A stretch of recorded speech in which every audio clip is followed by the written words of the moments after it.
ফিলিস্তিনের জমিনে ইসরায়েলের পক্ষ থেকে ভয়, যদি আল্লাহকে মানো তোদের উপরে আক্রমণ। ইসরায়েলিরা এত ভয় দেখানোর পরে ফিলিস্তিনের মুসলমানরা বলে কল্লা দিব, তারপরও আল্লাহর ঘরের ইজ্জত রক্ষার জন্য পিছপা হব না। এক আল্লাহর বান্দা, দুই ছেলে শহীদ হয়ে গেছে, সন্তান দুইটা নাই, মানুষের ঘুরে ঘুরে মিষ্টি খাওয়ায় আর হাসে। সাংবাদিকরা কয় তুমি হাসো কেন, মিষ্টি খাওয়াও কেন? বলে আমি আল্লাহর শুকর আদায় করি, আমার দুইটা সন্তান শাহাদাতের দরজা দিয়ে জান্নাতে চলে গেছে, আমি অনেক আনন্দিত, আমিও রেডি হইতেছি, এই পথে আমিও চলে যাব। তাকাইয়া দেখছো এরে মেঘনার যুবক, জীবনে পণ্ডিতি আর বাহাদুরি তো কম করো নাই। আল্লাহ দেখায় দিয়েছে মহামারী করোনা কত কঠিন। ব্যবসায়ীর ব্যবসা বন্ধ, চাকরি বন্ধ, স্কুল বন্ধ, কলেজ বন্ধ, দোকান বন্ধ, ট্রেন বন্ধ, ফ্যাক্টরি বন্ধ, সব দুনিয়া জোড়া বন্ধ। আমার আল্লাহ কয় তাকায়া দেখ, আমার কোরআনের মাদ্রাসা একটাও বন্ধ হয় নাই। ঠিক কি না বলো? এরে নবীর আশিক ভালো করে বুঝো,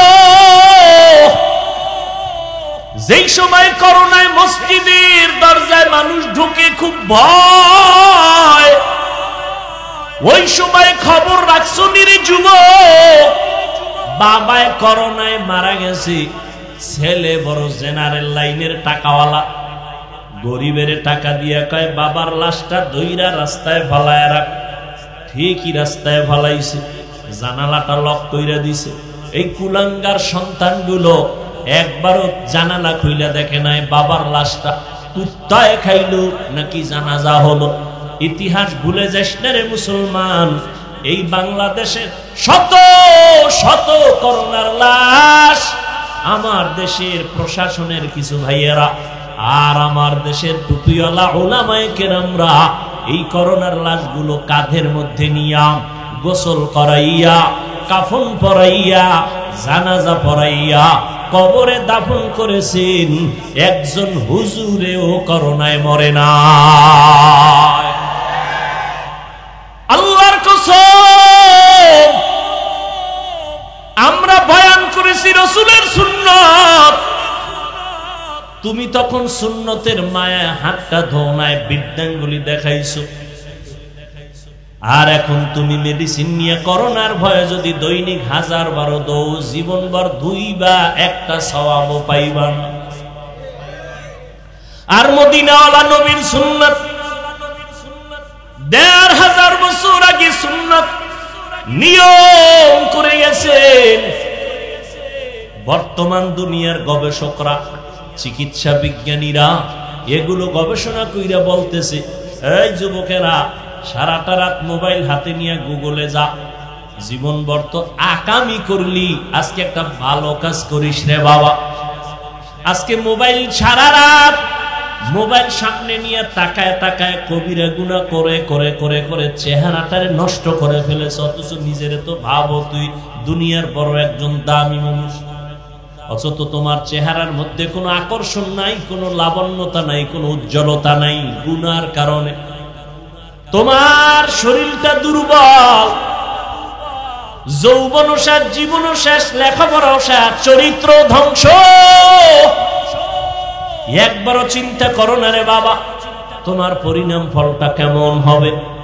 ও যুবক আল্লাহর গোলাম, সারা দুনিয়ার চিকিৎসা বিজ্ঞানীরা একমত, মুহাম্মদ নামের মনীষী, বিজ্ঞানীদের ভাষা মুহাম্মদ নামের মনীষী শেষ নবী, যেই কয়টা থিওরি উম্মতের দিয়ে গেছেন, যেগুলোকে মুসলমানের ভাষায় সুন্নত বলা হয়, এগুলো শুধু সওয়াব না, শরীরের জন্য মহা ঔষধ। খানার আগে কইছে দোনো হাতের কবজা দুইবা, যেই প্লেটে খাইবা ওই প্লেটে না, ভিন্ন পাত্রের মধ্যে দোনো হাতের কবজা ধুইয়া বসবা। নাম্বার 2, খালি মাথায় বসবা না, খানাটা ডান দিক দিয়া শুরু করবা, হালকা একটু লবণ নিয়ে খাইও, এটা রাসূলের আদর্শ। খানার নিচে দস্তারখান বিছাও, পরে গেলে উঠাইয়া খাও, দোয়া পড়ো। খানার শেষ প্লেটটা আঙ্গুল দিয়া চেটে খাও। আবার হাতটা যখন খানার পরে ধুইবা, দোনো হাতের কবজা ধুইও, ভিন্ন পাত্রে খানার প্লেটে না।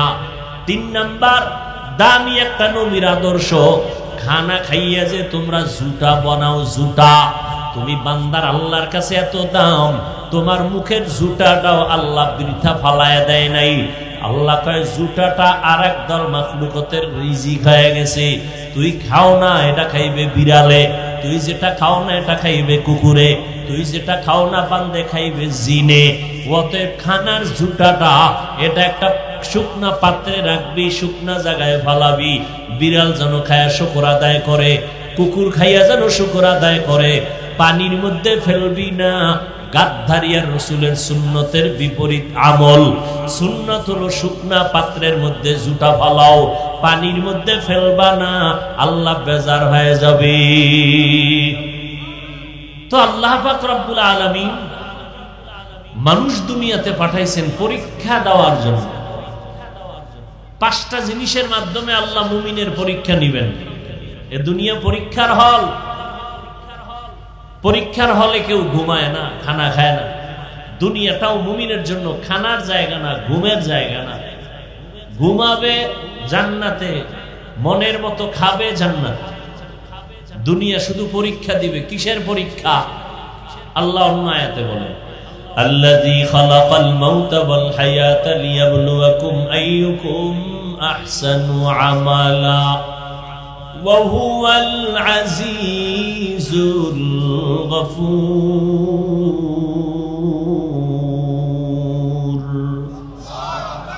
আল্লাহ বলেন আমি হায়াত মউতের মাঝে তোমাকে পাঠাইলাম, আমলের পরীক্ষা নিব, আমি দেখব কারা ভালো আমল করে। তাহলে আল্লাহ পাঠাইছেন আমলের পরীক্ষার জন্য। কি পরীক্ষা বলেন? কিন্তু একদল আল্লাহর বান্দা জমিনে এখন আছে নতুন করে, এরা আমলের বিরুদ্ধে বয়ান করে, বড় বেশি আমল লাগে না। অথচ আল্লাহ বলেন আমি আমলের পরীক্ষার জন্য পাঠাই না, আমি পাঠাবার কারণ আমলের পরীক্ষা নিব। তবে আমলটা বেশি না, আহসানু আমালা, আমি দেখব কারা ভালো আমল করে।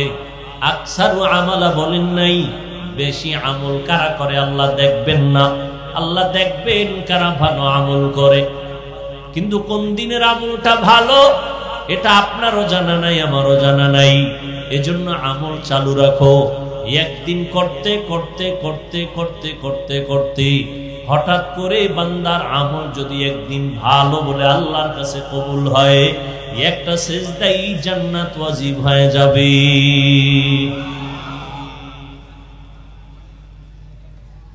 প্রত্যেকটা কাজ মানুষ প্রথমেই ভালো করে পারে না, শিখতে হয়।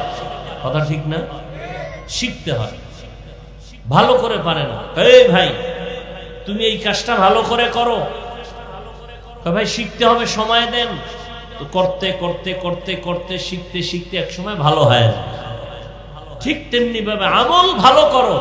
তার মানে ওই বেদাতি যারা এরা বলে নামাজ পড়ো মুসল্লি, নামাজের কি রাখো ডর, যেই নামাজে জান্নাত পাইবা সেই নামাজ কোথায় তোমার। নামাজের মতো নামাজ একবার পড়লেই হয়, বেশি লাগে না। আমিও বলি একবার পড়লেই হয়, কারণ আল্লাহর কাছে একটা নামাজ যদি কবুল হয় জান্নাত ওয়াজিব। কিন্তু কোন দিনের নামাজ কবুল হবে তোমার কাছে কোনো গ্যারান্টি কার্ড আসেনি, নাই। এজন্য আমল চালায় যাও, আমল করতে থাকো, এই পথে ট্রেনিং দাও, শিখতে থাকো শিখতে থাকো শিখতে থাকো। এক সময় দেখবা মোনাজাত দিছো মন গলে না, এক সময় দেখবা কান্না আসে না, করতে করতে দেখবা দিলটা নরম হয়ে যায়, আস্তে আস্তে কান্না শুরু হয়ে যাবে, নামাজের মধ্যে মনটা বাহির থেকে ভেতরে চলে আসবে। এটা একদিনে হবে না, জিন্দেগি ভর আমল চালাও। এভাবে করতে করতে একদিন ভালো আমল হবে, তো জান্নাত ওয়াজিব হয়ে যাবে। আল্লাহ ভালো আমল চান, বেশি আমল চান না। ভালো আমল যেই আমলটা একমাত্র আল্লাহর জন্য করা হবে, আর কারো জন্য করা হবে না। আমল কি আবার অন্যের জন্য করে? বলে হ্যাঁ, অন্যের জন্য করে। একা একা যখন নামাজ আদায় করে 10 রাকাতে মাত্র 4 মিনিট, আর মানুষের সামনে যখন নামাজে দাঁড়ায় 4 রাকাতে 6 মিনিট, কিচ্ছু পারে না, এরপর বউ বয়ে খাড়ায় দেয়, মানুষের দেখায় আমি বুজুর্গ। আছে না নেই? হুদা নামাজে খাড়ায় সামনে মসজিদের টাইলস কেমন এডি দেয়, আর মানুষের বুঝায় আমি বুজুর্গ, আমার 4 রাকাতে 6 মিনিট লাগছে। একা একা যখন পড়ে তখন মুরগি ফেল। ঠিক নেই? এই হলো নামাজ। তাহলে নামাজটা আল্লাহর জন্য না মানুষকে দেখানোর জন্য? আল্লাহর জন্য যে আমলটা হয় এর নাম ইখলাস, মানুষকে দেখানোর জন্য যেটা হয় এর নাম রিয়া। রিয়া কবিরা গুনাহ। তো আমলের পরীক্ষার জন্য আল্লাহ পাঠাইছেন, আল্লাহ পরীক্ষায় পাস করায় দিবেন, তবে একটা পুঁজি আমাদের লাগবে। পুঁজিটার নাম কি বলেন? ধৈর্য। বড় দামি একটা পুঁজি। এখানে যারা বসছেন এটা একটা ইবাদতের অংশ। নবীজি বলেন এখানে বসার সাথে সাথে সবার গুনাহ মাফ। আরো আস্তে করে বলেন সুবহানাল্লাহর আওয়াজটা যতদূর গেল, কিয়ামতের দিনে পুরা আওয়াজ যতদূর গেল এর জমিন আপনার পক্ষে সাক্ষী হয়ে যাবে। ইয়াউমা ইযিন তুহাদ্দিসু আখবারাহা, কোরআনের আয়াত। দার কিয়ামত ই জমিদার নে কো বাত কেসে না দিদা গওয়াহি হাদে হাত। নবীজি বলেন এখান মজলিসটার এত দাম, বসার সাথে সাথে গুনাহ মাফ। বসার পরে যদি তুমি দ্বীনের একটা মাসআলা শিখো, আল্লাহর নবী বলেন 100 রাকাত নফল নামাজের থেকেও বেশি সওয়াব আমলনামায় জমা হয়ে যাবে। অনেকগুলো যদি মাসআলা শিখতে পারো, ইসলামের বড় একটা অধ্যায় যদি অধ্যয়ন করো, কোরআনের বাগানে বসে 1000 রাকাত নফল নামাজের সওয়াব আল্লাহ দান করবেন। আতিনা ফি দারে দুনিয়া না হাসান, আতিনা ফি দারে উকবা না হাসান, ইয়া গিয়াসাল মুস্তাগীসিন ইহদিনা লিফতিখারা বিল উলুমে ওয়াল গিনা। অনেকে তো পেরেশান, এই হুজুরগো এগুলো দিয়ে কোনো লাভ নাই।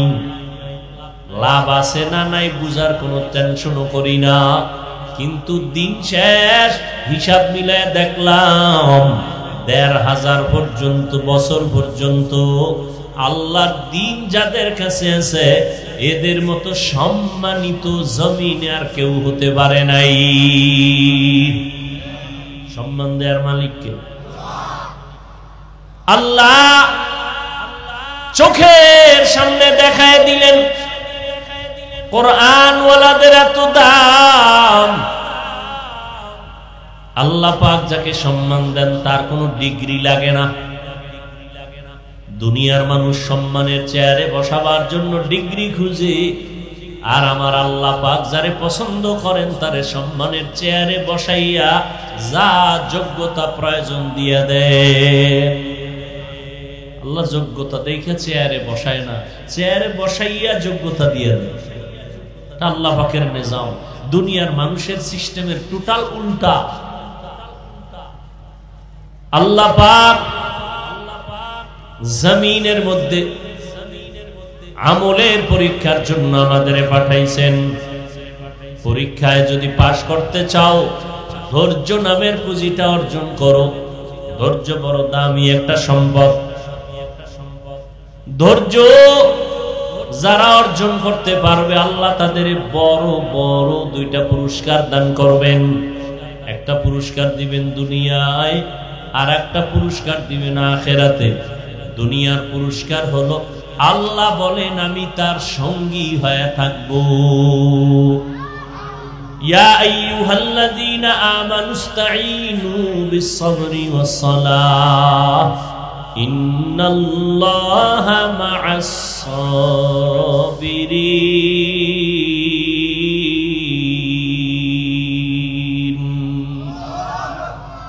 আল্লাহ যার সঙ্গী হয়ে থাকবেন তার কোনো টেনশন আছে? কোনো টেনশন আছে? বড় কঠিন আল্লাহকে সঙ্গী বানায় রাখা। আমরা তো আল্লাহর বন্ধু হতে পারি নাই, আমরা নফসের গোলাম হয়ে গেছি, আমরা দুনিয়ার গোলাম হয়ে গেছি। অথচ দুনিয়া ছিল আপনার আমার গোলাম, আমরা হলাম আল্লাহর গোলাম। দুনিয়া আপনাকে আমাকে তালাশ করবে, আপনি আমি আল্লাহকে তালাশ করব। যারা ঠিকই আল্লাহর গোলামি এই জমিনে করছেন, সারা দুনিয়া তার পেছনে গোলামি করেছে, সারা দুনিয়া তার গোলামি করেছে। এটা আপনাদের কুমিল্লা জেলা, পাশের জেলা চাঁদপুর না? চাঁদপুর জেলার একটা থানার নাম কচুয়া, আছে না নেই? কচুয়া থানার ভিতরে একটা বড় গ্রাম আছে উজানি, আছে না?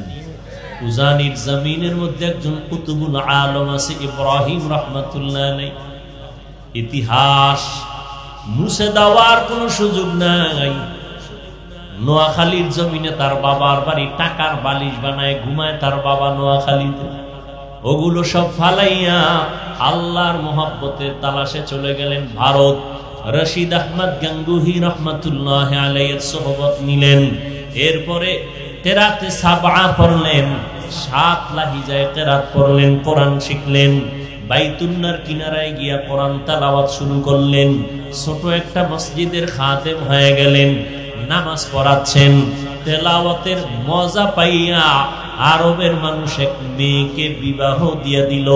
কারি ইব্রাহিমের কাছে শর্ত দিল, বাংলাদেশে যদি যাও নেওয়া যাবে না আমাদের মেয়েটা।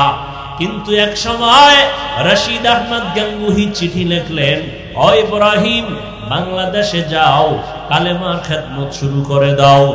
অর্ডার হয়ে গেছে। ও বিবি, শর্ত ছিল আমার দেশে নেওয়া যাবে না, এখন তোমার কি মত, তুমি যাইবা না থাকবা? বলে যাব। নিয়ে আসলেন। দেশে আসার পর উজানির জমিনটা প্রথম অবস্থায় ছিল হিন্দুদের মালিকানা, বিশাল বড় জঙ্গল। টাকা দিয়ে খরিদ করলেন, ভেতরে ঢুকলেন। পরিচ্ছন্ন করার জন্য গিয়া দেখেন জঙ্গলের ভেতরে একটা গম্বুজ দেখা যায়, বহু পুরানা। গম্বুজের মধ্যে একটা বাঘ তার বাচ্চারে দুগ্ধ পান করায়। আল্লাহর ওলি কারি ইব্রাহিম ডাক দিয়ে কয়, ও বাঘ, আমরা বনি আদম এখানে থাকবো, তুমি তোমার গন্তব্যে চলে যাও। বলতে দেরি, বাঘ তার বাচ্চা কাঁধে নিয়ে রওনা দিতে দেরি হয় নাই। এখন একদল টুপিওয়ালারা বলবে এটা তো কুফরি। হ্যাঁ, যারা ওলিয়া উলিয়া মানে না এরা বলবে এটা সব ভুয়া। আমি আপনাদের সহজ উদাহরণ দেই। এই যে গ্রাম অঞ্চলের মধ্যে গরু দিয়া হাল চাষ করেনি, সত্য কথা বলেন, আমি বলছি না মানে না, না মানে স্বীকার করবেন, হাল চাষ করেনি। আচ্ছা, গরুটারে যখন হাল চাষ করে বড় হিসাবরা করে না এলাকার সাধারণ মানুষ? মোটামুটি বিড়ি টিড়ি টানে, নামাজ নাই, আমল আখলাক নাই। এবার খেয়াল করে জবাব দিন। এখন গরুটা যখন হাল চাষের মধ্যে যায়, গরুটারে তখন কথা বললে শুনেনি? কথা বলেন। গরুটারে যদি কয় ডাইনে যা, গরু যায়নি, বামে যা যায়নি, দাঁড়ায় থাকেনি। একটা বেনামাজির কথা যদি গরু শুনে, একজন তাহাজ্জুদওয়ালা আল্লাহর ওলির কথা বাঘ শুনবে না কেন? ওরে জুতা দিয়ে ভিডান দরকার। যারা বলে, এই জন্য আমি কসম খেয়ে বলি, যারা বলে ওলিয়া উলিয়া মানি না, আল্লাহর কসম ওরা ভণ্ড। ওদের যারা ভণ্ড মনে করে না তারাও ভণ্ড। যারা বলে ওলিয়া উলিয়া মানি না, ওরা কোরআন শরীফ মানে না, ওরা বুখারী শরীফ মানে না, ওরা ভণ্ড, ওরা বাতিল। শুধু বাতিল না, ওরা আল্লাহর কুদরতের সাথে বৃদ্ধাঙ্গুলি দেখা। আল্লাহ বান্দাকে পাওয়ার দান করেন। কি দান করেন? গাঞ্জা করে রে না আল্লাহর প্রিয় বান্দা। আমগো দেশে বহু আবার পিরাউলিয়ার নামে বাতেলও আছে না নাই? সারা দিন রাত্র ফিডাইলে আউযুবিল্লাহ বের হয় না। এও লেখে মুজাদ্দিদে জামান। আছে না নাই? আছে না নাই? আচ্ছা, ভেজাল তো সবই, তেলে ভেজাল, মাছে ভেজাল, চাউলে ভেজাল, সব ভেজাল। পীর মুরিদির মধ্যেও কি ঢুকছে? আছে না ভেজাল? আচ্ছা বাজারে গেছেন মাছ কিনতে, ভেজালিলে মাছ আছে না নাই? এই জন্য ভেজাল মনে করে কেউ রাগ করিয়া বাসায় যায় না, কিনা খুঁজে ভালো কোনটা, ঠিক না? তাহলে পীরের লাইনে, অলিয়া উলিয়ার লাইনে যদি ভেজাল থাকে, খুঁজতে হবে ভালো কোনটা, খুঁজে গ্রহণ করতে হবে। খবরদার, ভেজালেরও কিন্তু কিছু কারামতি আছে। ভেজালিলে যারা এরাও কিছু কারামতি দেখায়, আর আহলে হকরা দেখায় না, হয়ে যায়। আহলে হক যারা এরা দেখায় না, হয়ে যায়। আর বাতেলরা দেখায়, বাতাসে উড়ে যায়, পানির মধ্যে হাঁটে, এরকম কিছু অলৌকিক কিছু দেখায়। সুন্নতের আমল নাই, বয়ানে কোরআন নাই, হাদিস নাই, কান্নাকাটি নাই, এমন কেউ যদি ওলিয়া উলিয়ার ব্যানার লাগায় কিছু দেখায়, তাহলে নিশ্চিত এটা জিন এবং কুফরি কালামের দ্বারা ভিন্ন কিছু না। আর আহলে হক ওলিয়া উলিয়া যা দেখান বা হয়ে যায়, এটা আল্লাহর কুদরতি পাওয়ারে। কি পাওয়ার? দলিল নিবেন যারা, দলিল নিতে চান, আমি দলিল দিই 1 মিনিট। কোরআনের আয়াত, আল্লাহ তার বিশেষ বান্দাকে পাওয়ার দান করেন, ওই পাওয়ারের নাম কোরআনের ভাষার শব্দ ফুরকান। ইয়া আইয়ুহাল্লাযীনা আমানু ইন তাত্তাকুল্লাহ ইয়াজআল লাকুম ফুরকানা। যারা তাকওয়ার উপরে মুজাহাদা করে, চেষ্টা করে, আল্লাহ তাদের ফুরকান নামের পাওয়ার দান করেন। মা মা'নাল ফুরকান হুয়া নূরুম মিন ইলাহি। ফুরকান মানে আল্লাহর দেওয়া একটা নূরের আলো। কিসের আলো? এখন এই নূর দিয়া কি করে? এবার শুনেন রাসূলের হাদিসের দলিল। ক্বালান নবিয়্যু সাল্লাল্লাহু আলাইহি ওয়া আলিহি ওয়া সাল্লাম ইত্তাকু ফিরাসাতাল মুমিন ফাইন্নাহু ইয়ানজুরু বিনূরিল্লাহ। আল্লাহর নবী বলেন, ও উম্মতেরা, আল্লাহর প্রিয় বান্দা, আমার প্রিয় উম্মত, এদের মধ্যে আল্লাহ ফেরাসাতের মাকাম দান করেন। এই ফেরাসাতের মাকাম দিয়া এদের ব্যাপারে তোমরা সতর্ক থাকিও। তোমরা তারা আরো বেশি কিছু দেখে, এটা ফেরাসাতের দরজা দিয়ে দেখে, সামরার চোখ দিয়ে দেখে না। বলে কেমনে দেখে? ইয়ানজুরু বিনূরিল্লাহ, আল্লাহর দেওয়া নূরের আলো দিয়ে দেখেন। পাওয়ার কে দেন? আল্লাহর প্রিয় বান্দাকে। আচ্ছা, নদীর মধ্যে পানি নেই, ধরে নেন মেঘনা নদী, এরকম একটা নদী, বুঝেন নাই? নদীর মধ্যে কি নাই? শুকনা নদী, বহু বছর। এখন এলাকাবাসী আইয়া ওই যুগের একজন বড় আল্লাহর প্রিয়, চূড়ান্ত আল্লাহর প্রিয় বান্দার কাছে কয়, হযরত, আমগো নদীর মধ্যে বহু বছর পানি নেই, শুকনা, কি করি? খুব খেয়াল করেন। তো হযরত একটা চিঠি লেখছেন। কি লেখছেন? কি লেখছেন তিনি জানেন, আর কে জানেন? ভাস কইরা দিয়া কয়, চিঠিটা নদীর মধ্যে ফেলে দাও। যখন নদীতে ফেলে দিছে, বহু বছরের শুকনা নদীতে জোয়ার শুরু। সুবহানাল্লাহ। না আচ্ছা, আপনি তো ঠেকায় হয়ে রইল সুবহানাল্লাহ কইছেন। যারা এগুলো মানে না, ওলিয়া উলিয়া, এরা তো কবে কাফের হয়ে গেছে। কয় এই অলৌকিক ঘটনাটা কে দেখাইলো যে সিডি লেখা নদীর মধ্যে ফালাইছে আর পানির জোয়ার আসছে? যদি কইনা উজানির কারি সাহেবের কয় কাফের, দলিল ছাড়া। সরমনাই কয় ডবল কাফের। তাবলিগলারা কয় আরো বড় কাফের। আবু হানিফা হইলে কয় তো মুশরিক। কিন্তু তদন্ত করতে করতে করতে করতে দেখে যেটা সরমনে ওলারা কয় নাই। এই কামটা কে করছে? উজানি কয় না, তাবলিগ কয় না। খুঁজতে খুঁজতে দেখে কয় কাজটা গড়াইছে রসুলের হাতে গড়া সাহাবী হযরত ওমর। এবার জিব্বা কামরা একা সর্বনাশ, এখন আর কাফের খাওয়া যাবে না। ওমর গড়াইছে, এখন কি কইব? আউলিয়ারা কারে উকবা ইখতিয়ার, জাহেলারা কারে দুনিয়া ইখতিয়ার। মাইলে মোমেন সোয়ে মোমেন মিশাওয়াত, মাইলে কাফের সোয়ে কাফের মিশাওয়াত। ওমরে ফারুক ঘটায় দিলেন ঘটনা। নবীদের বেলায় অলৌকিক কিছু যদি ঘটে যায় তার নাম মুআজিজা। নবী না, কিন্তু আল্লাহর প্রিয় বান্দা, হোক সাহাবী, হোক তাবেঈন, হোক তাবে তাবিন, হোক উলামায়ে মুতাকাদ্দিমিন মুতাআখিরিন, রাসূলের ওয়ারিস, আল্লাহর প্রিয় বান্দা তাকওয়ার পাওয়ার দিয়া যদি কিছু ঘটাইয়েই ফেলায়, আল্লাহর নবী ছাড়া যাদের মাধ্যমে হবে এর নাম কারামত। মুআজিজা যেমন সত্য, কারামত তেমন সত্য। যারা কারামতকে অস্বীকার করে তারা প্রকারান্তরে আল্লাহর কুদরতের সাথে গাদ্দারি করে, আল্লাহর কুদরতি ক্ষমতার সাথে গাদ্দারি করে। আল্লাহর কুদরত, আল্লাহ পাকের কুদরত আল্লাহ দেখায় দেয়, আল্লাহ দেখায়। পৃথিবীতে মানুষ ছাড়া আল্লাহর কাছে আর ভালো কেউ নেই। আর মানুষের মধ্যে আল্লাহর কাছে তাকওয়াওয়ালারা সব থেকে প্রিয়। ইন্না আকরামাকুম ইনদাল্লাহি আতকাকুম। আর তাকওয়ার চূড়ান্ত পর্যায়ে যারা চলে এদেরকে বুখারী শরীফ বলেছে এরা ওলি, কোরআন শরীফ বলে এরা আউলিয়া। এজন্য আমি বলেছি কসম আল্লাহ, যারা ওলি মানে না তারা বুখারী মানে না, যারা আউলিয়া মানে না তারা কোরআন শরীফ মানে না, এদেরকে ভণ্ড না বললে সেও ভণ্ড হয় না। খুব সাবধান। কিন্তু ওলিয়া উলিয়া নামে বাতেল ভেজাল আছে না নাই, এদের থেকে সতর্ক। আল্লাহ হেদায়েত দান করুন। আল্লাহ পরীক্ষার জন্য পাঠাইছেন।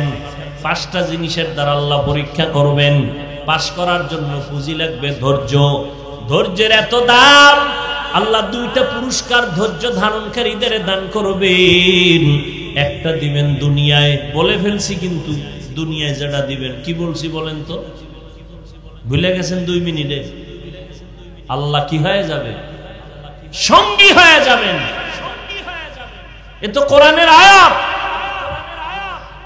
আখিরাতের যেই পুরস্কারটা আল্লাহ দিবেন এটাও আল্লাহ আখিরাতের বেলায় কোরআনে বলেছেন, ইন্নামা ইউওয়াফাস সাবিরুনা আজরাহুম বিগাইরি হিসাব। আল্লাহ ধৈর্য ধারণকারীদের কিয়ামতের দিন বিনা হিসাবে জান্নাত দিবেন। জান্নাত চাইতো ইনশাআল্লাহ। কেউ আপনাদের আওয়াজ নাই কেন? জান্নাত চাননি? হিসাব দিয়া না হিসাব ছাড়া? না দুনিয়াতে যে পাওয়ার টাওয়ার লয়ে বয়ে রইছেন, একটা ঠেলা আল্লাহর লাগেও দিবেন যে না আল্লাহর সাথেও বুঝপড়া কইরা জান্নাতে যাবেন। হ্যাঁ চলবে কোনো পাওয়ার? কোটি টাকার মালিক দেখো অভাব হয় না দূর, গরিবে ঘুমায় আরাম করে মনটা বাহাদুর। ফেরাউনের লাশটা দেখো মিশর জাদু ঘরে, খায় না মাটি পোকা মাছি সবাই ঘৃণা করে। হৃদয়ে থাকিবে যার নম্রতা সদা, রহমত আসিবে সেথা প্রভুর ওয়াদা। বড়র বাড়াই থাকলে দিলে রহমত আসবে না, নিজেকে নিজে ছোট মনে করিও সদা। উঁচু জমিন থেকে পানি নিচু জমিনে যায়, তেমনি খোদার রহমত আসে নম্রতার হৃদয়। ভোগবিলাসের বাড়ি গাড়ি পরে রবে সব, থাকতে সময় স্মরণ করো আল্লাহ আমার রব। আমাদের রবকে? রব আসেনি, একটু ক্ষমতা দুর্বল হয়ে গেছে। তাকাইয়া দেখছো এরে মেঘনার যুবক, জীবনে পণ্ডিতি আর বাহাদুরি তো কম করো নাই। আল্লাহ দেখায় দিয়েছে মহামারী করোনা কত কঠিন। ব্যবসায়ীর ব্যবসা বন্ধ, চাকরি বন্ধ, স্কুল বন্ধ, কলেজ বন্ধ, দোকান বন্ধ, ট্রেন বন্ধ, ফ্যাক্টরি বন্ধ, সব দুনিয়া জোড়া বন্ধ।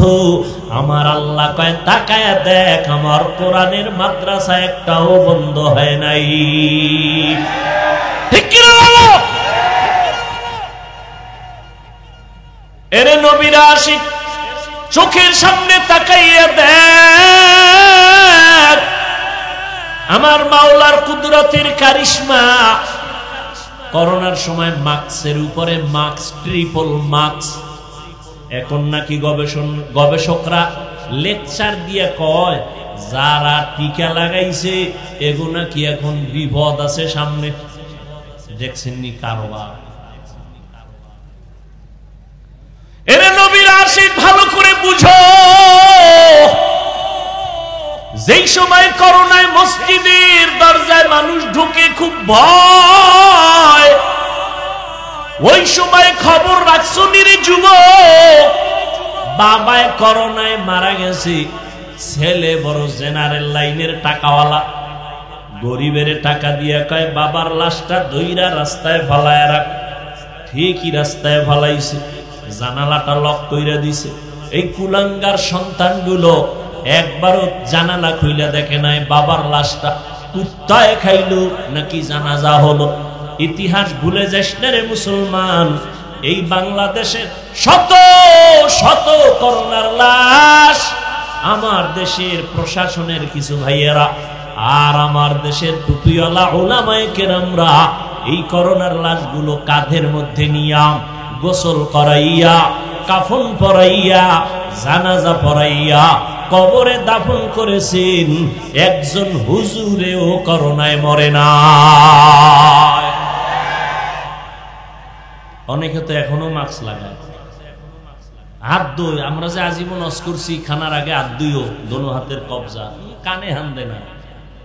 যখন সরকার পুলিশ লয়ে নামাই দিছে, এবার খালি মেডিসিন পকেটে লয়ে আমার একটা হুজুর ধুইবেননি। আল্লাহর কসম, আমরা বয়ান করেছি রাসূলের সুন্নাত, তুমি তখন সুন্নতের মায়া হাতটা ধোনায় বৃদ্ধাঙ্গুলি দেখাইছো। আর এখন তুমি মেডিসিন নিয়ে করোনার ভয়ে যদি দৈনিক 1000 দৌ জীবনভর ধুইবা, একটা সওয়াবও পাইবা না। আর মদিনাওয়ালা নবীর সুন্নাত 1500 বছর আগে সুন্নাত নিয়ম করে গেছেন। বর্তমান দুনিয়ার গবেষকরা, চিকিৎসা বিজ্ঞানীরা এগুলো গবেষণা কইরা বলতেছে, এই যুবকেরা সারাটা রাত মোবাইল হাতে নিয়ে গুগলে যা, জীবনভর তো আকামি করলি, আজকে একটা ভালো কাজ করিস রে বাবা। আজকে মোবাইল সারা রাত মোবাইল সামনে নিয়ে তাকায় তাকায় কবিরা গুনাহ করে করে করে করে চেহারাটারে নষ্ট করে ফেলেছ। অথচ নিজেরে তো ভাবো তুই দুনিয়ার বড় একজন দামি মানুষ, অথচ তোমার চেহারার মধ্যে কোনো আকর্ষণ নাই, কোনো লাবণ্যতা নাই, কোনো উজ্জ্বলতা নাই। গুনার কারণে তোমার শরীরটা দুর্বল, যৌবন শেষ, জীবন শেষ, লেখাপড়াও শেষ, চরিত্র ধ্বংস। একবারও চিন্তা করো না রে বাবা, তোমার পরিণাম ফলটা কেমন হবে। ও যুবক আল্লাহর গোলাম, সারা দুনিয়ার চিকিৎসা বিজ্ঞানীরা একমত, মুহাম্মদ নামের মনীষী, বিজ্ঞানীদের ভাষা মুহাম্মদ নামের মনীষী শেষ নবী।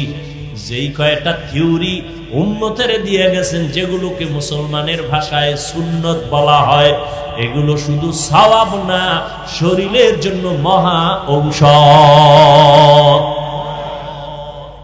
খানার আগে কইছে দোনো হাতের কবজা দুইবা, যেই প্লেটে খাইবা ওই প্লেটে না, ভিন্ন পাত্রের মধ্যে দোনো হাতের কবজা ধুইয়া বসবা। নাম্বার 2, খালি মাথায় বসবা না, খানাটা ডান দিক দিয়া শুরু করবা, হালকা একটু লবণ নিয়ে খাইও, এটা রাসূলের আদর্শ। খানার নিচে দস্তারখান বিছাও, পরে গেলে উঠাইয়া খাও, দোয়া পড়ো। খানার শেষ প্লেটটা আঙ্গুল দিয়া চেটে খাও। আবার হাতটা যখন খানার পরে ধুইবা, দোনো হাতের কবজা ধুইও, ভিন্ন পাত্রে, খানার প্লেটে না। 3 নাম্বার দামি একটা নবীর আদর্শ, খানা খাইয়া যে তোমরা জুতা বানাও, জুতা। তুমি বান্দার আল্লাহর কাছে এত দাম, তোমার মুখের জুতাটাও আল্লাহ বৃথা ফালায় দেয় নাই। আল্লাহ কয় জুতাটা আরেক দল মাখলুকতের রিজিক হয়ে গেছে, তুই খাও না, এটা খাইবে বিড়ালে, তুই যেটা খাও না এটা খাইবে কুকুরে, তুই যেটা খাও না বান্দে খাইবে জিনে। অতএব খানার জুতাটা এটা একটা শুকনা পাত্রে রাখবি, শুকনা জায়গায় ফালাবি, বিড়াল যেন খায়া শুকর আদায় করে, কুকুর খাইয়া যেন শুকর আদায় করে। পানির মধ্যে ফেলবি না।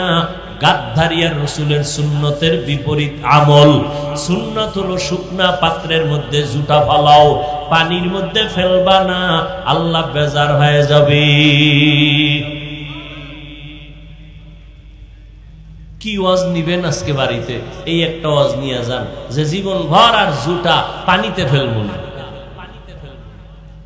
বিড়ালের খানা, কুকুরের খানা, জিনের খানা নষ্ট করবেন কেন? খবরদার। রাসূলের সুন্নাত শরীরের জন্য মহা ঔষধ। রোজা, এই যে রমজান গেল, কত আল্লাহর বান্দা রোজা রাখে নাই, আছে না নাই? একদল হাসতে হাসতে বলছে আমি রোজা রাখবো কেন, আমার ঘরে কি ভাতের অভাব? আমরা কি ভাতের অভাবে রোজা রাখছি? ওরে রোজা তো হিন্দুরাও রাখে, বৌদ্ধরাও রাখে, ইহুদিরাও রাখে, খ্রিস্টানেরাও রাখে। ওদের নাম আলাদা, সিস্টেম আলাদা। ওরা না খাওয়ার সাধনা করে, আমরা না খাওয়ার ভেতর থেকে আল্লাহ পাওয়ার সাধনা করি। আবার একদল রোজা রাখছে, তারাবি পড়ে নাই। এখানে আশিকে রাসূলের কেউ নাই। আবার তারাবি পড়েছে কিন্তু পুরাটা 20 রাকাত পড়ে নাই, আছে না নাই? কিও ভাই পড়লা পুরাটা কেন পড়লা না? কয় আমার ঘুমের ভিতরে নবীর সাহাবী ওমরের সাথে ঝগড়া হয়েছিল, এই জন্য আমি 20 রাকাত পড়ি না। আল্লাহ তাআলা পরীক্ষার জন্য পাঠাইলেন রে যুবক। 5টা জিনিসের দ্বারা আল্লাহ পরীক্ষা নিবেন। পাস করার জন্য একটা পুঁজি লাগবে, ধৈর্য। ধৈর্য নামের এই পুঁজি অর্জন করলে 5টা জিনিসে পাস। 1 নাম্বার যেই জিনিসটা দিয়া আল্লাহ পরীক্ষা নিবেন, ওই জিনিসের নাম হলো ভয়। মিনাল খাউফি ওয়াল জু'। 1 নম্বরে হলো ভয়। ইমাম শাফিঈ রাহমাতুল্লাহ আলাইহি বলেন, এখানে ভয় দ্বারা উদ্দেশ্য হলো আল্লাহ তাআলার ভয়। বান্দা তুমি পর্দা করলে আল্লাহ খুশি, তোমার ম্যাডাম বেজার, শালি দুলাভাই বেজার। আল্লাহরে বেজার করবা না তোমার ম্যাডাম রে বেজার করবা, এটাই হলো তোমার ইমানের পরীক্ষা। ভালো করে বুঝো। আবার আরেকটা ভয় আছে মানুষের পক্ষ থেকে ভয়। যদি এখানে কোরআনের বয়ান দাও, একদল বলে হতে দিব না, আছে না নাই? এই ভয়ে কি তুমি আল্লাহর দ্বীনের কাজ ছাইরা দাও না মজবুত করে ধরো, এটাও তোমার পরীক্ষা। ফিলিস্তিনের জমিনে ইসরায়েলের পক্ষ থেকে ভয়। যদি আল্লাহকে মানো, তোদের উপরে আক্রমণ। ইসরায়েলিরা এত ভয় দেখানোর পরে ফিলিস্তিনের মুসলমানরা বলে কল্লা দিব, তারপরও আল্লাহর ঘরের ইজ্জত রক্ষার জন্য পিছপা হব না। এক আল্লাহর বান্দা, 2 ছেলে শহীদ হয়ে গেছে, সন্তান 2টা নাই। মানুষের ঘুরে ঘুরে মিষ্টি খাওয়ায় আর হাসে। সাংবাদিকরা কয় তুমি হাসো কেন, মিষ্টি খাওয়াও কেন? বলে আমি আল্লাহর শুকর আদায় করি, আমার 2টা সন্তান শাহাদাতের দরজা দিয়ে জান্নাতে চলে গেছে। আমি অনেক আনন্দিত, আমিও রেডি হইতেছি, এই পথে আমিও চলে যাব। আর আমগো দেশের কিছু কুলাঙ্গারেরা কয় নবীরে গালি দিছে। কোন দেশে না? ফ্রান্সে। বাঙালি হুজুরেরা লাফায় কেন বলেনি? কথা বল না কেন? এখানে লাফালাফি করে কেন? তুমি বুঝবা কি ভালোবাসা? একটা মাইয়ার জন্য একটা যুবক কায় মরে যাবে। আম্মা কয় তোরে এমপির মাইয়া এনে দেব, দরকার না, আমার ফেতনি বালা। একটা মাইয়ার জন্য তুই জীবন দিয়ে পাইলি কি? তার ঘামের থেকে মেশকের ঘেরান, কয় না। তাহলে তার জন্য জীবন দিবি, কয় ভালোবাসা। নেতার জন্য জীবন দেয়, দলের জন্য জীবন দেয়, ব্যক্তির জন্য জীবন দিতে পারো। যেই মানুষটা একটা মানুষের জন্য জীবন দেও। আমি বান্দা যেই নবীর আদর্শের কারণে আজকে এই সম্মানের চেয়ারে বসছি, আল্লাহর মহব্বতে আমি কেন সেই দিনের জন্য, নবীর জন্য জীবন দিব না? এটা তুমি বুঝবা না। এর নাম ভালোবাসা। এর নাম কি? ভালোবাসা। তোমারে, তুমিও মুসলমান, আমিও মুসলমান। তোমার আল্লাহ আমার আল্লাহ 2 না 1? এই তাল মিলেও না। হাসা কইরা কও আসলেই কি আল্লাহ এক? সাক্ষী দাও।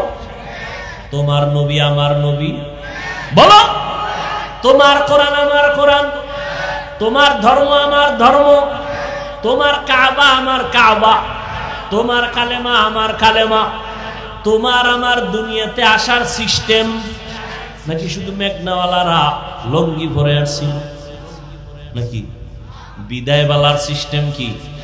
কাফন হবে 3টা, আমি বক্তার একটা বেশি, রিক্সার ড্রাইভার গরিব হওয়ার কারণে কাফন একটা কম, সবার কয়টা? 3টা, মহিলাদের 5টা, ঠিক নি? প্রধানমন্ত্রী মহিলা, তিনি যদি দুনিয়া থেকে বিদায় হয়ে যান তার সম্মানে 5 কাপড়ে একটা বেশি হবে, হবে? আহা, কালারও না কালার আলাদা? তাবলিগওয়ালাদের কালার একরকম, কি চরমনেওয়ালাদের কালার আর এক রকম।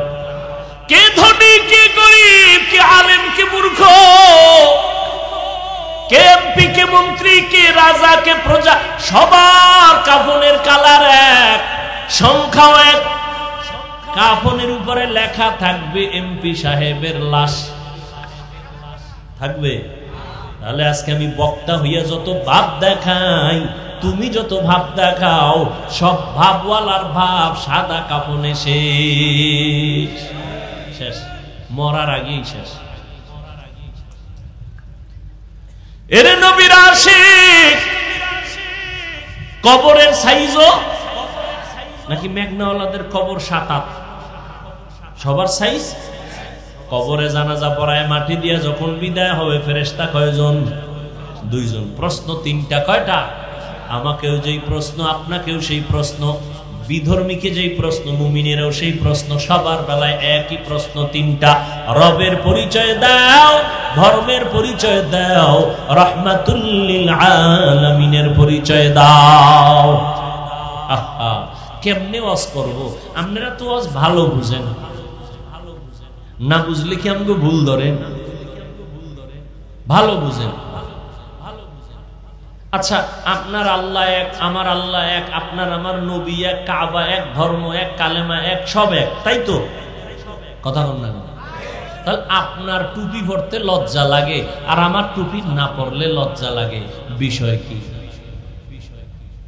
আপনার দাড়ি কাটতে মজা লাগে, রাখতে লজ্জা লাগে, আর আমার কাটতে লজ্জা লাগে। আপনি মসজিদে ঢুকতে লজ্জা পান, আমি না ঢুকলে লজ্জা পাই, বিষয় কি?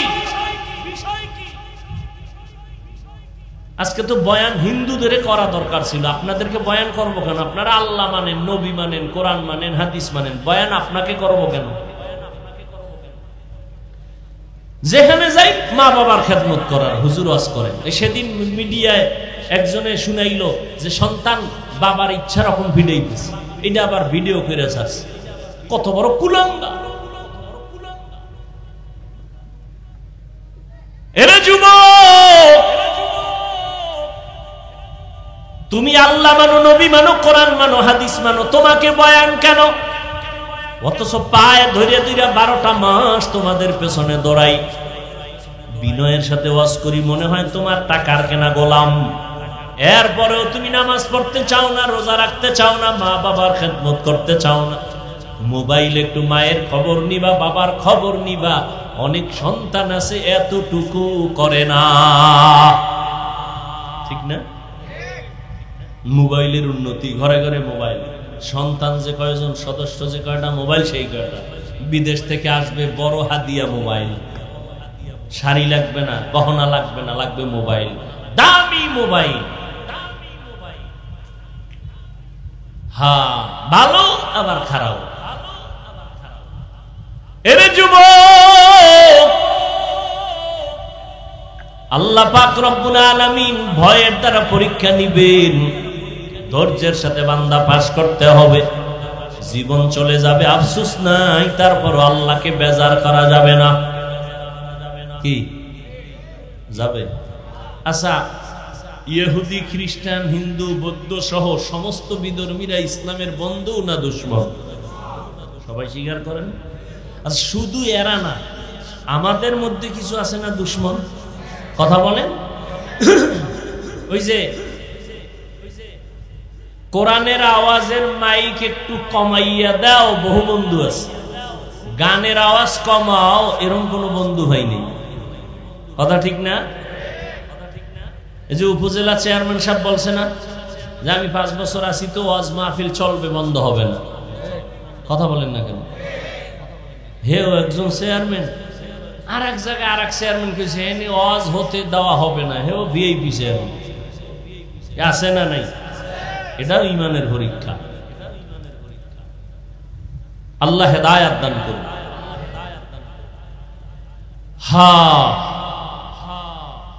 আল্লাহর ভয় সব বেজার হতে পারে, আল্লাহকে বেজার করা যাবে না। আল্লাহর ভয়ের পরীক্ষা 2 নাম্বার পরীক্ষা হলো ক্ষুধা। ইমাম শাফিঈ রাহমাতুল্লাহ আলাইহি এখানে ক্ষুধার দ্বারা উদ্দেশ্য নিছেন রোজা। অনেকে ক্ষুধার তৃষ্ণায় রোজা রাখতে পারে না, এটাও ইমানের বড় পরীক্ষা। আমি মরতে রাজি, আল্লাহর বিধান আমি লঙ্ঘন করতে রাজি না। আবার একদল আমার গ্যাস্ট্রিক বেড়ে যাবে, রোগ বেড়ে যাবে, আমি রোজা রাখবো কেন? আরে আল্লাহর আশেক বান্দা তো এই নিয়ত করবে যে না, রোজা আমার রোগের ঔষধ, ইনশাআল্লাহ রোজার কারণে আমি সুস্থ হয়ে যাব।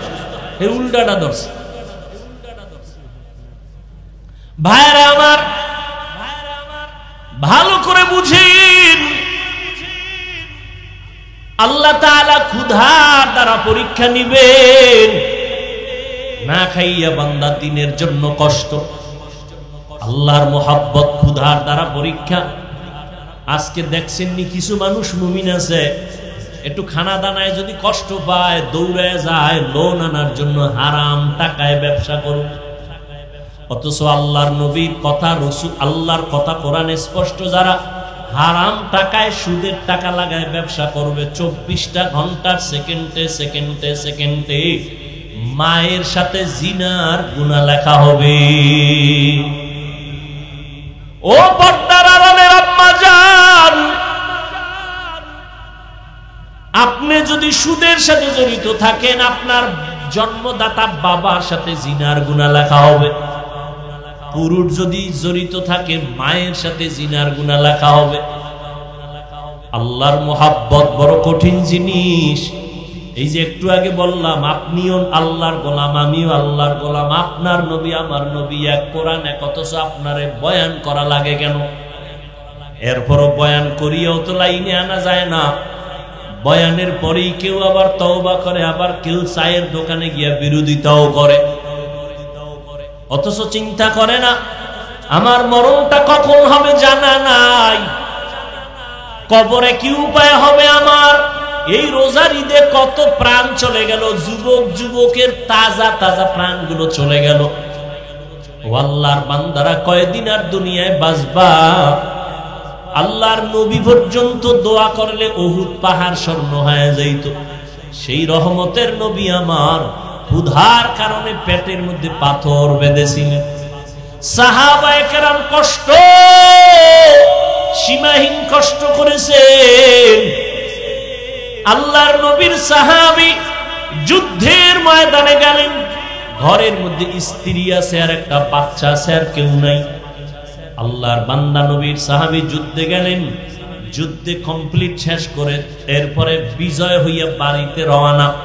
আল্লাহর কুদরত, ওই মহিলা তার স্ত্রী ঘরে একা, বাচ্চা সহ। আল্লাহর বান্দি কোন রকম কষ্টে জীবন চালায়, ওই বাচ্চাটা হঠাৎ করে দুনিয়া থেকে বিদায় হয়ে গেল, মরে গেল। আল্লাহর বান্দি ধৈর্য ধারণ করে আছে, রাতের গভীর বাচ্চাটার একটা চাদর গায়ের উপরে দিয়ে ঘুম পাড়ানোর মতো রাখছে।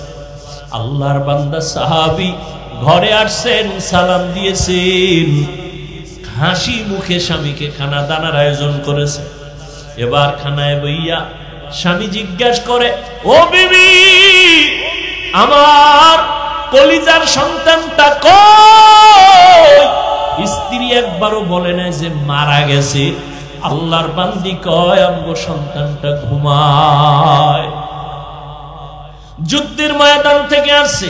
আল্লাহর বান্দি চিন্তা করলেন, এখন পেরেশানি দেওয়া যাবে না, তো ঘুম হবে না। যুদ্ধে তো অনবরত ঘুম নষ্ট হয়েছে।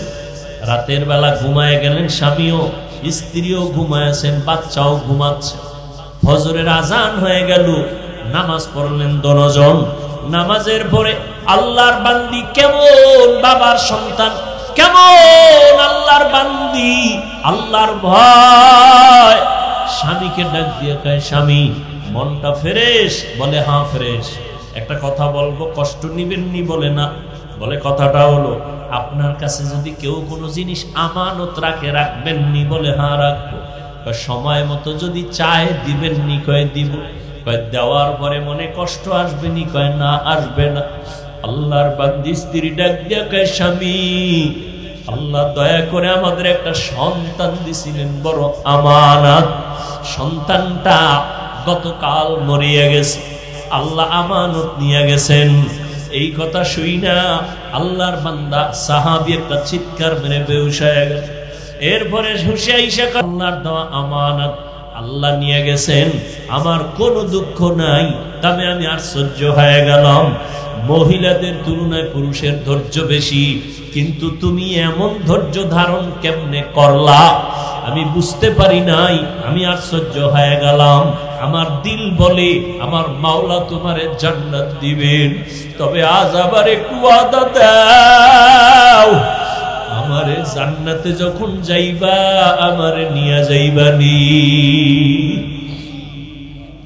ও পর্দার আড়ালের আম্মা জান, একটা স্বামীকে দিনের পথে কন্ট্রোল করার জন্য আপনার অবদান যথেষ্ট।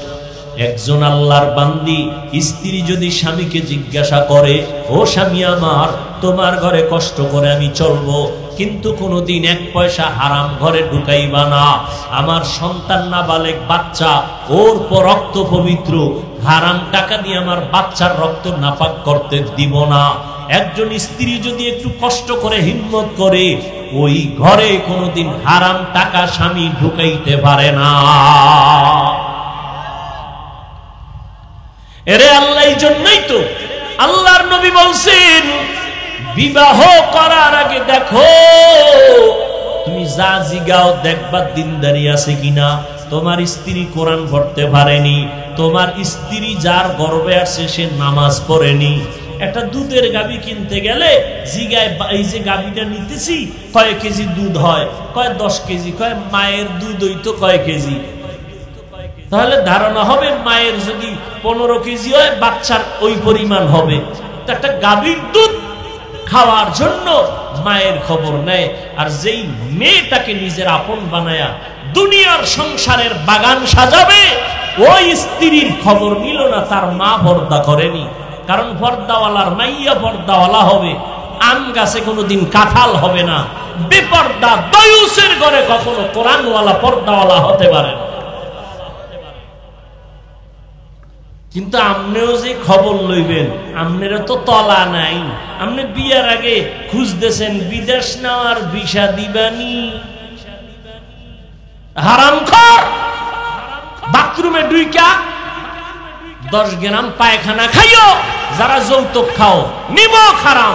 এদের মতো ডাকাত, এদের মতো জালেম, এদের মতো ইতর, এদের মতো মানবতার দুশ্মন, নারীর দুশ্মন আর কেউ নাই দুনিয়াতে যারা যৌতুক খায়। ওরা জালেম, ওরা ডাকাত, ওরা ইতর, ওরা নির্লজ্জ বেহায়া। ওদের মতো নির্লজ্জ কেউ নাই, এদের মতো জালেম কেউ নাই। বিদেশের ভিসা চায়, তো বিদেশের ভিসা দিলে কি করবি? বিদেশ যাবো। বিয়ার কয় মাস পর? কয় 1 মাস পর। বউ লয়ে যাবি? কয় না। ধুয়ে যাবি কারদারে? পাহারা দিবে কে? কয় আমার ছোট ভাই আছে না। কি যৌতুক আছে এই এলাকায়? কি হাজি সাহেব, ইমানের পাওয়ার কত টের ভাননি কিছু? আর এই সংসারে আল্লাহ নেককার সন্তান দিবে, এত সোজা। যৌতুক খাওয়া হারাম, চাওয়া হারাম, দেওয়া হারাম, সম্পূর্ণ হারাম। আল্লাহর আইনও হারাম, সরকারি আইনও হারাম। নাকি সরকারি আইনে জায়েজ? আমার বলার দায়িত্ব মানবেন কিনা সে দায়িত্ব আপনার। রসুলের তরিকায় বিয়া করেন, স্বামীও শান্তিতে থাকবে, স্ত্রীও শান্তি পাবে। প্রথম মাইয়া দেখতে গেছে 13 জন, বিয়ে করবে একজন, 13 জন যাবে কেন? এটা আমার বন্ধু বান্ধব, তো বলা যায় না কার পছন্দ হয়ে যায়। প্রথমেই বিসমিল্লাহ এই আকাম, ঠিক নেই? অথচ ইসলাম কত শান্তির ধর্ম, কত নিরেট ভেজাল মুক্ত। যে মেয়ে বিয়ে করবে শুধু সেই ছেলে দেখবে, বাবাও দেখার অধিকার নাই। বিয়ার আগে বাবাও দেখতে পারবে না মেয়েকে। আছে কই রাসূলের সুন্নাত? শান্তি খুঁজে ওই এক পিসাবের কাছে এক মুরিদ গিয়ে কয়, হুজুর সবাই বাচ্চা কোলে নিয়ে আব্বু আব্বু কয়, মজা করে, আমার একটু দোয়া করেন আমি ওই জন্য একটা বাচ্চা পাই। তো পিসাব কয় 1 বছর অপেক্ষা করছি, 1 বছর পর দেখে কোনো সন্তান এলো। হুজুরের দোয়ায় কি অ্যাকশন নাই? হুজুরের কাছে গিয়া কয়, হুজুর কি দোয়া করলেন পরের বাড়ি খাইয়া, কোনো অ্যাকশন নাই, বাচ্চাও পাই না। হুজুরকে আমার দোয়া তো অবশ্যই কবুল হওয়ার কথা। বিয়ে করছো? কয় না, বিয়ে করিনি। তো বিবাহ না করে সন্তান চাওয়া আশা যেমন বোকামি, রসুলের তরিকা জবাই করে শান্তির আশা করাটাও বোকামি। এরপরে মহারানা ডরে, হ্যাঁ 5 লাখ 10 লাখ বাহাদুর। যারা রসুলের মোহাব্বত অন্তরে রাখেন, পাক্কা নিয়ত করেন মোহরে ফাতিমি সারা কোনো বিয়া হবে না। আমাদের এক ওস্তাদ দেখছি, বিয়া পড়াইতে গেলে যাই দেখতেন মোহরে ফাতিমি সারা যদি হইতো 5 লাখ, আসতে উঠে আড়া। কি হুজুর? মোহরে ফাতিমি সারা বিয়া পড়াই নাই, পড়াবো না, মাস্তানি চলবে না। বিশাল ভরা মজলিস, হুজুরের আনছে হায়ার কইরা, হুজুরে গেলে বিয়া শেষ। এখন হুজুর কি করি? কিটি নাই, মোহরে ফাতিমিতে আসতে হবে। তাহলে স্বর্ণ টর্ণ দিয়ে দেই 5 লাখ টাকার, 10 লাখ টাকার দাও, মোহর হতে হবে ফাতিমি। আর এখন এখানেও একটা চূড়ান্ত বাটপারি, চূড়ান্ত ধোঁকাবাজি, একটা মেয়েকে আটকানোর জন্য এই ফাইজলামি করে কিছু বন্ধু বান্ধবরা পরামর্শ দেয়, মোহর বাড়াও, 5 লাখ ধরো, 10 লাখ ধরো, সাইরে দিলে যাবে কই চান্দু। আর মোহর না দিয়া যখন দেয় না, কয়ে বাসর রাইতে মাপ লইয়া লাইছে। এ আর এক শয়তানি, মাপ লইলে আবার কোর্টে উঠলে দেওয়া লাগে কেন? কিসের মাপ?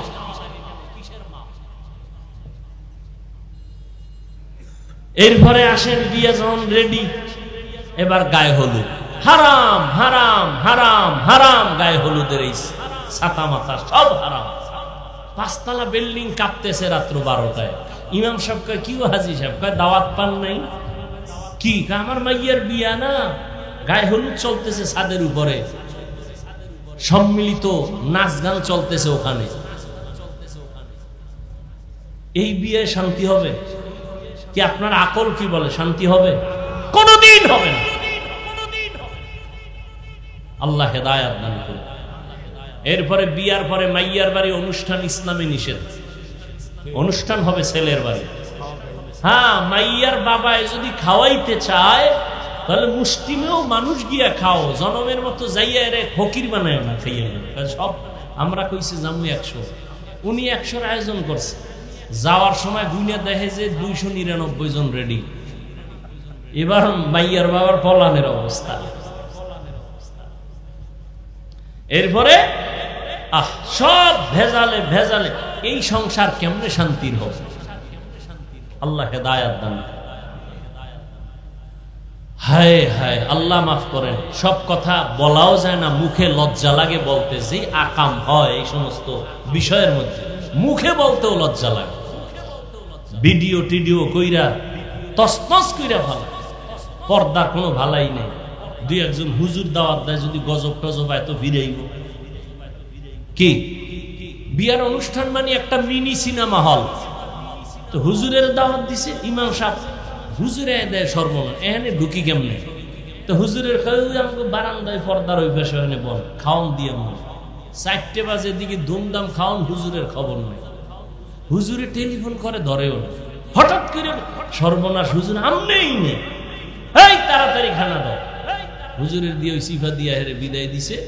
এদিকে আসা যাইব না, হুজুরের সব জাহান্নাম, হুজুর ওই সিফায় বয়ে থাকে। এই হইল অবস্থা বিবাহের। শান্তি কিভাবে হবে?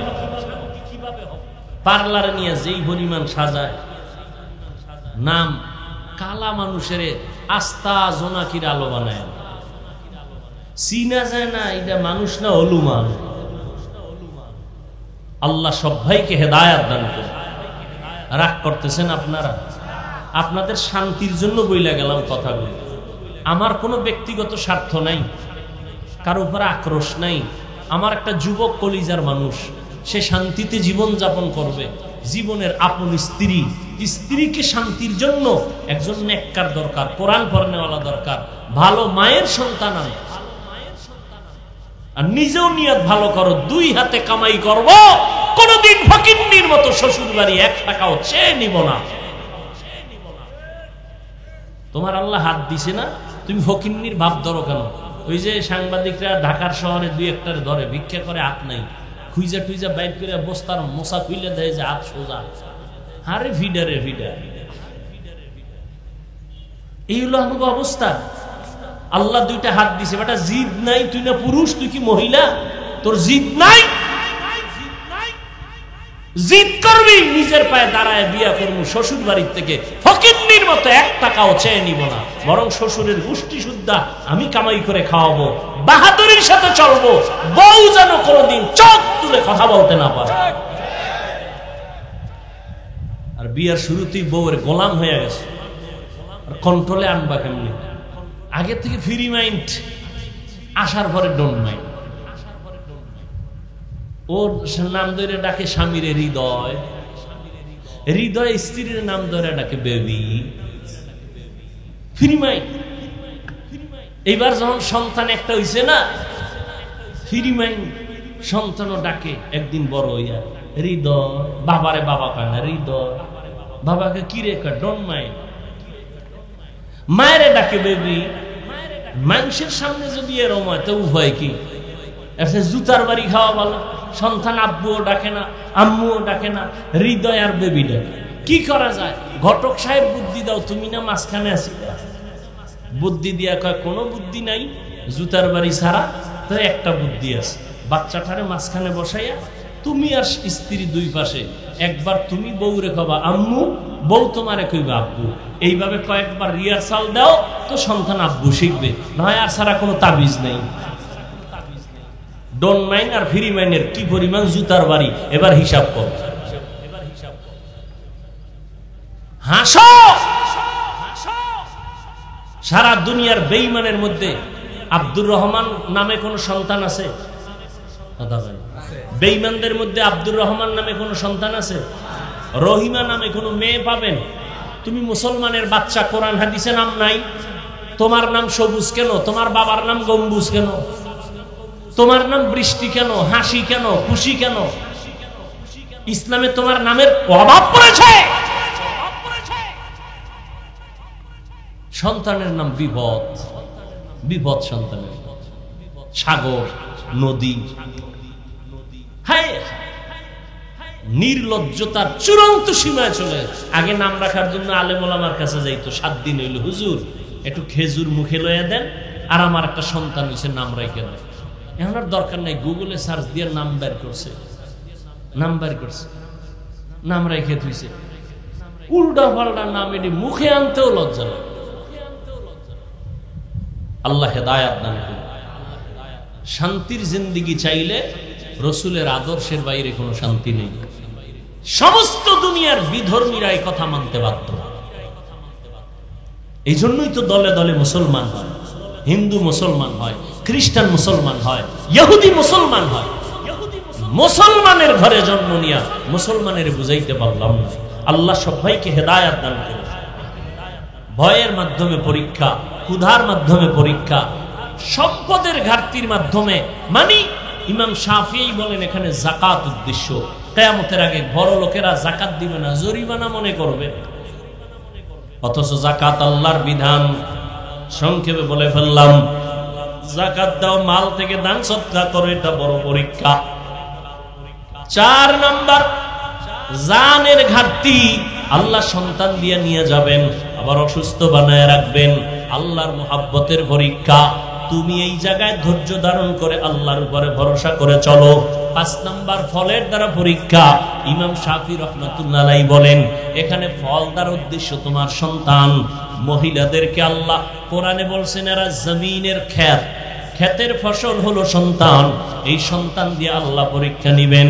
ইন্নামা আমওয়ালুকুম ওয়া আওলাদুকুম ফিতনা। আল্লাহ বলেন সম্পদ আর সন্তান হলো তোমার পরীক্ষার বস্তু। আল্লাহর কাছে যদি পাস করতে চাও সন্তানটারে নেককার বানাও। ও যুবক, তোমাকে আমি এতক্ষণ বয়ান যাই করলাম একবারও কিন্তু বলি নাই আমগো মতো হুজুর হও, স্কুল কলেজ ছেড়ে দাও, একবারও বলি নাই। তাবলীগ চরমনাই না করলে উজানি না গেলে জাহান্নামে যাইবা বলি নাই।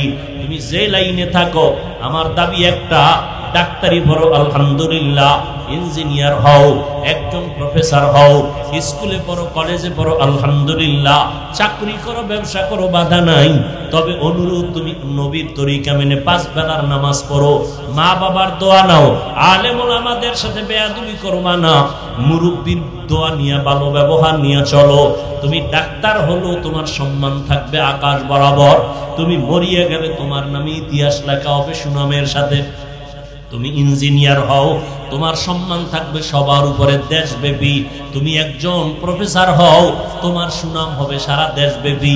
যদি তুমি মা বাবার দোয়া নিয়ে চলতে পারো, তুমি উলামায়ে কেরামের দোয়া নিয়ে পরামর্শ নিয়ে চলতে পারো, আজকে থেকে তৈরি হও।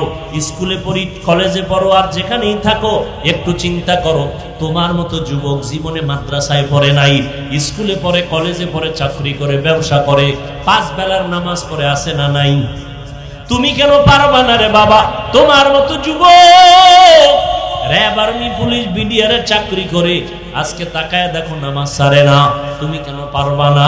তোমার মতো যুবক ব্যবসা করে চাকরি করে, তোমার মতো যুবক নদীর মধ্যে মাছ ধরে নামাজ ছাড়ে না, তোমার মতো যুবক ড্রাইভারি করে নামাজ ছাড়ে না, নদীর মধ্যে জমিনে কৃষি কাজ করে নামাজ পড়ে। তুমি কেন পারবা না? আজকে থেকে তওবা করো, মা বাবার দোয়া নিয়ে চলো। ও আল্লাহর বান্দারা এখন থেকে তওবার নিয়ত করো। মরিয়া গেল আর নামাজ ছাড়বা না, দাড়ি কাটবা না, বেপরদায় চলবা না, মা বাবার সাথে বেয়াদবি করবা না, আর কখনো কারো উপরে জুলুম করবা না। ও যুবক, মুরব্বীদের দোয়া নিয়ে উলামায়ে কেরামের পরামর্শে নবীর তরিকা মানিয়া চলবা। তওবা করার মতো যদি অন্তর তৈরি হয়, মুনাফিকি অন্তরে যদি না থাকে, খাঁটি তওবার নিয়ত যাদের আছে দুটো হাত আল্লাহকে দেখায়া দাও। আয় আল্লাহ হাতগুলো কবুল করে নেন, তওবা কবুল করে নেন, তওবার উপরে মজবুত হইয়া চলার মতো তৌফিক দান করেন আমিন। আলহামদুলিল্লাহি রাব্বিল আলামিন والصلاة والسلام على سيد الأنبياء والمرسلين وعلى آله وأصحابه أجمعين يا أرحم الراحمين يا أرحم الراحمين يا أرحم الراحمين رب ارحمهما كما ربياني صغيرا اللهم إنك عفو كريم تحب العفو فاعف عنا اللهم إنا نسألك رضاك والجنة ونعوذ بك من سخطك والنار اللهم إنا نعوذ بك من البرص والجنون والجذام وسيء الأسقام ওদায়ার মালিক গুনাহের বোঝা নিয়ে হাত তুলেছি, ওলামায়ে কেরাম, মুরব্বী, হাজী সাহেব, ব্যবসায়ী, চাকরিজীবী, আমার কলিজার যুবক ছাত্র ভাই, পর্দার আড়ালে মা বোনেরা, আমরা গুনাহগার, জাহান্নামের আসামি, তওবার নিয়তে হাত তুলেছি, আর গুনাহ করব না। মেহেরবানি করে আমাদের জীবনের সব গুনাহগুলো মাফ করে দেন আল্লাহ। এ মাহফিল কবুল করে নেন, আয়োজনকারী সহযোগিতাকারীদের কবুল করে নেন, এলাকায় শান্তি দান করেন। আয় আল্লাহ, যারা ব্যবসা করে চাকরি করে বরকত বাড়ায় দেন, অভাবীদের অভাব দূর করে দেন। আয় আল্লাহ, ঘরে ঘরে সুন্নতের বাতি জ্বালায় দেন, মা বোনদের আবেদা বানায় দেন, সন্তানগুলো নেককার বানায় দেন। লেখাপড়া যারা করে পরীক্ষার্থী কামিয়াবি দান করেন, সারা দুনিয়াবাসীকে মাফ করে দেন। বিদেশের ঘরে যারা চাকরি করে ব্যবসা করে হেফাজত করেন, ফিলিস্তিনের মুসলমানদের উপরে রহমতের চাদর বিছায়া দেন। ইসরায়েলের জালেম সহ সমস্ত জালেমদের জুলুম থেকে মুসলমানদের হেফাজত করেন। বাংলাদেশ শান্তির দেশ বানায় দেন। আয় আল্লাহ, প্রশাসনিকভাবে যারা কাজ করে, জনপ্রতিনিধির দায়িত্বে যারা দিনের খাদেম বানায় দেন, মুখালিফের মুআফিক বানায় দেন। জাহিরি বাতিনি দুশমন থেকে ইজ্জতের সাথে হেফাজতের ব্যবস্থা করে দেন।